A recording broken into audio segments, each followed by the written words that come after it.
Kanalımdan ve mutfağımdan herkese merhabalar. Bugün sizlere ilginç bir fikir ile geldim. Mutfak temizliğinizde kullanabileceğiniz temizlik aparatı nasıl yapılır onu göstermek istiyorum. Bu aparat sayesinde elinizi deterjana değdirmeden temizliğinizi kolaylıkla yapabilirsiniz. Aparatı yapabilmek için atık pet şişeleri videoda görüldüğü gibi ısıttığımız bir bıçak yardımıyla keselim.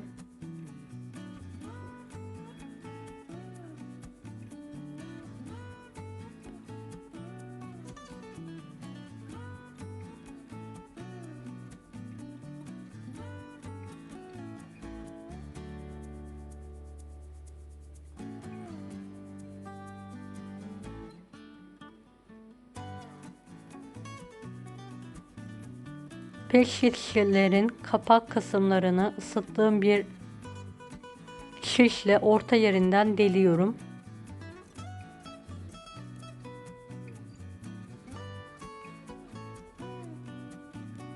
Mutfak tellerini kullanmadığınız bir iple ortasından geçirerek bağlayalım. Evet, ipi pet şişenin kapağından ve deliğinden geçirerek en son bağlayarak kapağı sabitleyelim.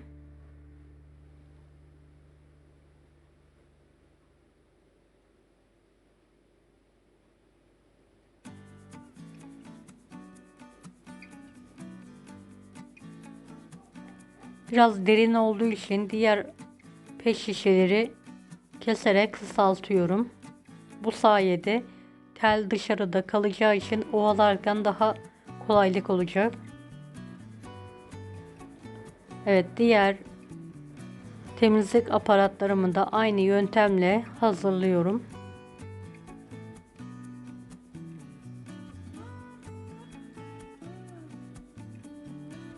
Videomu bu kısma kadar izlediyseniz yorum kısmına herhangi bir emoji bırakırsanız bana destek olmak için sevinirim.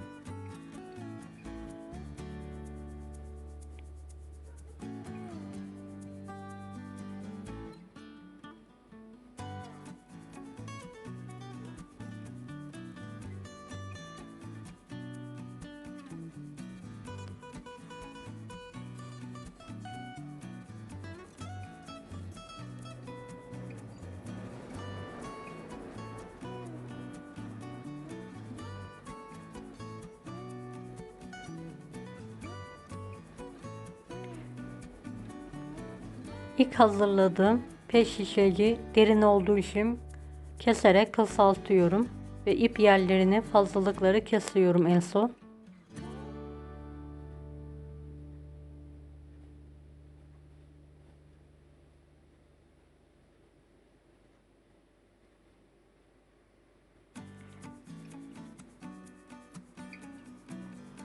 Evet, mutfak temizliğinizde kullanabileceğiniz aparatlar hazır gördüğünüz gibi. Ben mutfak lavabosunu temizlemek istiyorum. Lavaboma deterjanlardan sıkarak lavabonun her tarafına döküyorum ve aparat sayesinde elimi deterjana değdirmeden temizliğimi yapıyorum. Deterjana karşı alerjisi olanlar bu aparatı mutlaka denemelerini tavsiye ederim. Evinizin her alanında bu aparatı kullanabilirsiniz. Özellikle tencere tava altlarında kullanabilirsiniz. Deneyecek olanlara şimdiden kolaylıklar dilerim. Kanalıma ücretsiz abone olmayı unutmayın. Bir dahaki videolarda görüşmek üzere. Allah'a emanet olun. Hoşça kalın. Daha farklı videolar için bunları da izlemeyi unutmayınız.